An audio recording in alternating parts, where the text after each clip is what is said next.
This video will take you through the step-by-step process of generating and using a QR code to streamline that check-in process and have your clients do a self-arrival. By the end, you'll have the knowledge and the tools needed to create a more efficient and user-friendly check-in system. Let's get started. First step would be to go into your system settings, and then under System and Company Settings, select General. From there, the first stop is to the modules. And under your Advanced section, you'll find the Patient Arrivals. Make sure that's enabled. Scroll to the bottom, click Save.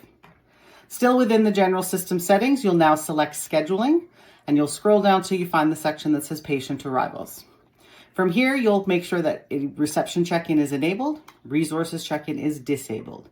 Resources check-in is only for those clinics that utilize resources for their scheduling instead of practitioner availability.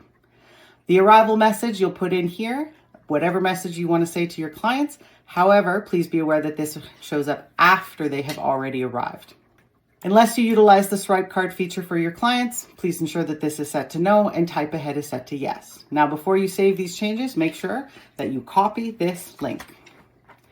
Save your changes, and then you're going to return back to the system settings.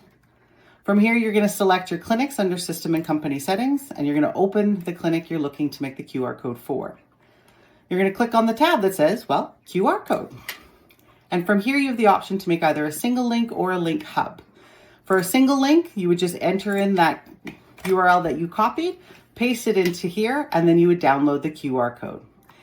For the clients facing side, once they scan that QR code, it does take them into the arrivals portal. From there, it'll give them the option to select reception, and then they'll type in their name. They are only able to see their name if they are scheduled for that day.